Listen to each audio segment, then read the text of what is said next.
नमस्कार दोस्तों, आपका अपना चैनल राकेश 2.0 पे स्वागत करता हूं। आज मैं आपके लिए RPF constable 6 March second shift का एग्जाम समाप्त हो चुका है। इनमें पूछे गए सही प्रश्न मिल चुके हैं, जो आपका 100% रियल ऑथेंटिक क्वेश्चन है। और जिन्हें पीडीएफ चाहिए वो हमारे टेलीग्राम या व्हाट्सएप ग्रुप पर ज्वाइनिंग कर सकते हैं। डिस्क्रिप्शन लिंक दे दिया गया, या आप हमारे व्हाट्सएप नंबर से भी पीडीएफ प्रोवाइड कर सकते हैं।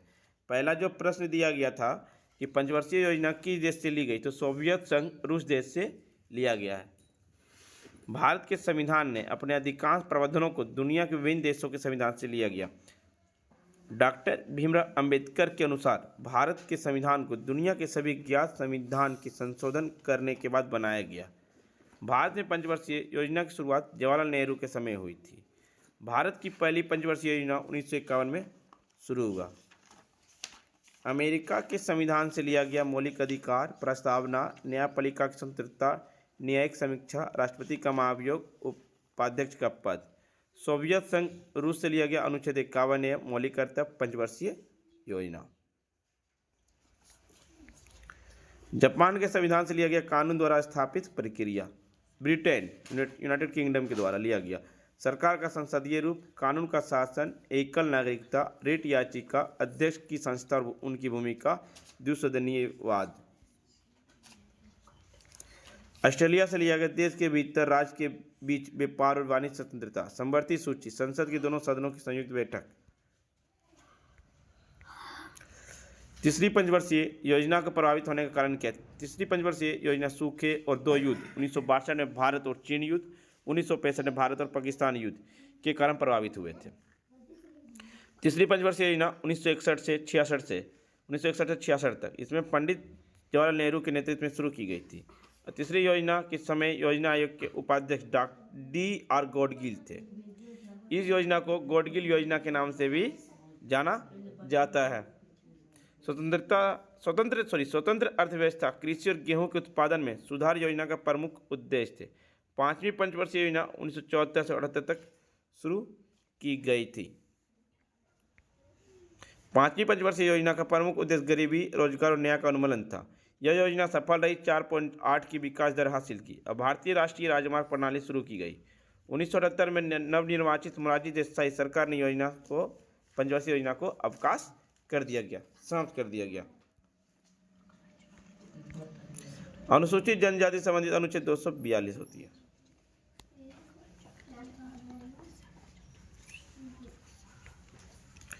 निम्न में से कौन सी खरीफ फसल है? भारत में उगाई जाने वाली प्रमुख फसल चावल, गेहूं, बाजरा, दाल, चाय, कॉफी, गन्ना, तिलहन, कपास, जूट आदि।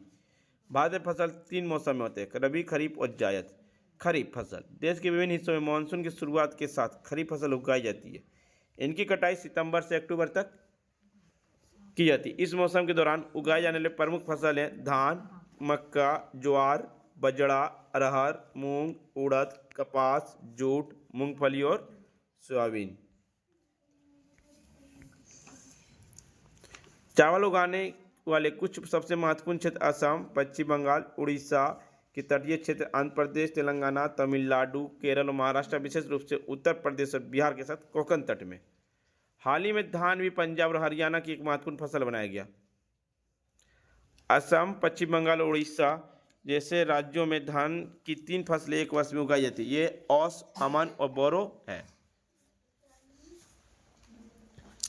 रबी फसल का अक्टूबर से दिसंबर तक सर्दियों में बोई जाती है, गर्मियों में अप्रैल जून तक काटी जाती है। रबी की महत्वपूर्ण फसलें गेहूं, जौ, मटर, चना और सरसों। हालांकि ये फसलें भारत के बड़े हिस्से में उगाई जाती है। उत्तर और उत्तरी पश्चिम भागों जैसे पंजाब, हरियाणा, हिमाचल प्रदेश, जम्मू कश्मीर, उत्तराखंड, उत्तर प्रदेश के राज्य गेहूँ और अन्य रबी फसलों के उत्पादन के लिए महत्वपूर्ण है। पश्चिमी शीतोष्ण चक्रवातों के कारण सर्दियों के महीनों में वर्षा की उपलब्धता इन फसलों की सफलता में मदद करती है। हालांकि पंजाब, हरियाणा, पश्चिमी उत्तर प्रदेश और राजस्थान के कुछ हिस्सों में हरित क्रांति की सफलता भी उपयुक्त रबी फसलों की वृद्धि का एक महत्वपूर्ण कारक रही है। जायद फसल रबी और खरीफ के मौसम के बीच के गर्मियों के महीनों के दौरान एक छोटा मौसम होता है, जिसे जायद के मौसम के रूप में जाना जाता है। जायद के दौरान उत्पादित कुछ फसलें तारबूज, कस्तूरी, ककड़ी, सब्जियां और चारा फसलें। गन्ने को उगने में लगभग 1 साल का समय लगता है। एक था 0 से 6 वर्ष की जनसंख्या की प्रतिशत कितना 2011 की जनगणना के अनुसार तो 16.33 % है। भारत का जनसंख्या घनत्व कितना है? 382 व्यक्ति पर किलोमीटर। 2011 की जनगणना के अनुसार भारत में जनसंख्या घनत्व 382 व्यक्ति पर किलोमीटर है। सर्वाधिक जनसंख्या घनत्व वाला राज्य आपका बिहार है, 1106 व्यक्ति। सबसे कम घनत्व वाला राज्य आपका सिक्किम है, 17 व्यक्ति पर किलोमीटर। जनसंख्या घनत्व विश्वव्यापी औसत लगभग 15 व्यक्ति पर किलोमीटर था। भारत की जनगणना प्रत्येक 10 वर्षों में की जाती है। जनगणना 2011 के भारत के महापंजीयकी और जनगणना आयोग द्वारा किया गया 15वीं राष्ट्रीय जनगणना सर्वेक्षण था। श्री चंद्रमौली भारतीय 2011 जनगणना के आयुक्त और महापंजीयकीय थे। 15वीं जनगणना 2 चरणों में मकान और सूचीकरण जनसंख्या गणना में हुई। मकान सूचीकरण चरण 1 अप्रैल 2010 को शुरू हुआ। इसमें सभी भवनों के बारे में जानकारी का संग्रह शामिल हुआ। दूसरा जनसंख्या गणना चरण 9 से 28 फरवरी 2011 के बीच किया गया। 2011 की जनगणना का टैग लाइन है, हमारी जनगणना हमारा भविष्य। तिलक ने राष्ट्रीय एकता के लिए कौन सा त्यौहार चला? राष्ट्रीय जागरण के लिए तिलक ने 1894 में गणेश उत्सव और शिवाजी उत्सव की शुरुआत की। शिवाजी उत्सव 1894 में पोर्ट रायगढ़ में शुरू हुआ और 1905 तक जापान तक पहुंच गया और 1896 में गणेश उत्सव ने राष्ट्रीय महत्व प्राप्त किया। फ्रेंड्स, वीडियो पसंद आ रही तो लाइक शेयर सब्सक्राइब जरूर करें। एक प्रश्न था, राज्य लोक सेवा आयोग की नियुक्ति कौन करता है? राज्यपाल करता है। अन्य सदस्यों की संख्या राज्यपाल के विवेक पर तय की जाती है। आयोग के सदस्य का कार्यकाल 6 साल तक का होता है या 62 साल की उम्र में रिटायर हो जाते हैं। आयोग के प्रदर्शन की वार्षिक रिपोर्ट राज्यपाल को दी जाती है। राज्यपाल इस रिपोर्ट को राज्य विधानमंडल में रखते हैं। राज्यपाल उन मामलों के बारे में ज्ञापन जारी करते हैं जिनमें आयोग की सलाह नहीं माना गया और संविधान के भाग 14 के अनुच्छेद 315 से 323 तक राज्य लोक सेवा आयोग से जुड़े प्रावधान हैं। सबसे छोटा द्वीप कौन सा है? उमानंद द्वीप गुवाहाटी के निकट स्थित है। यह ब्रह्मपुत्र नदी के मध्य में स्थित सबसे छोटा नदी द्वीप है।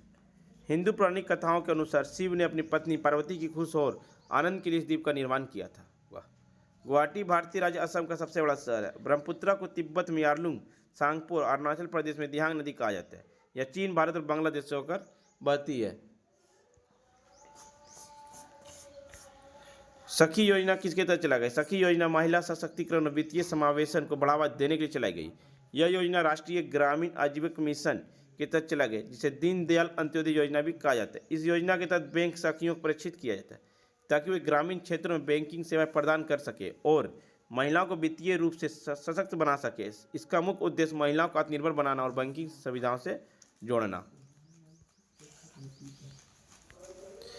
किस क्षेत्र में 1.52 लाख का बजट घोषित हुआ? कृषि। इस क्षेत्र से जुड़े 1.52 करोड़ का आवंटन किया गया।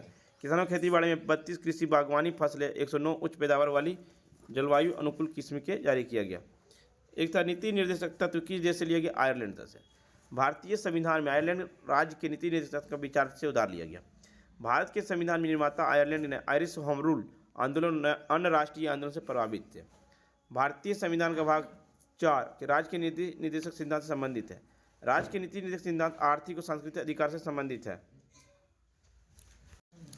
राज्य के नीति निर्देशक सिद्धांतों का उद्देश्य कल्याणकारी राज्य की स्थापना करना। भारतीय संविधान में आयरलैंड से उधार ली गई महत्वपूर्ण विशेषताएं: राज्यसभा के सदस्यों का नामांकन, राष्ट्रपति पद का चुनाव, राज्य के नीति निर्देशक सिद्धांत। भारतीय संविधान में जर्मनी से उधार ली गई विशेषता: आपातकाल के दौरान मौलिक अधिकार का निलंबन। भारत में दक्षिण अफ्रीका से उधार ली गई संविधान संशोधन और राज्यसभा सदस्यों का चुनाव। भारत और ओमान युद्ध कब हुआ? अल नजाह युद्ध का नाम है। भारत और ओमान संयुक्त सैन्य अभ्यास अल नजाह 5 2024 में वर्तमान में ओमान के रबटकुट परीक्षण क्षेत्र में चल रहा है, जो पूरे जोश में है। 13 सितंबर को शुरू हुआ और अब 26 सितंबर तक चलेगा। 1857 क्रांति में बिहार का नेतृत्व किसने किया? वीर कुंवर सिंह ने। बिहार के विद्रोह का नेतृत्व बाबू कुंवर सिंह ने किया था। जब वे 25 जुलाई 1857 को दानापुर में पदस्थापित सिपाहियों को कार्यभार संभाल रहे तब उनकी आयु लगभग 80 वर्ष की थी। कुंवर सिंह और उनके सैनिकों आरा में स्थित जिला मुख्यालय पर हमला किया। उन्होंने 7 दिनों तक किले को अपने कब्जे में रखा। जब ब्रिटिश अधिकारी मेजर विशेष आयर ने आरा को वापस नहीं लिया, आयर के सैनिकों को जगदीशपुर में भी छापा मारा। फ्रेंड्स, वीडियो पसंद आ रही हो तो लाइक शेयर सब्सक्राइब जरूर करें और PDF पाने के लिए हम टेलीग्राम या व्हाट्सएप ग्रुप पर ज्वाइनिंग कर सकते हैं। मिलते हैं फ्रेंड्स नेक्स्ट वीडियो में। जय हिंद।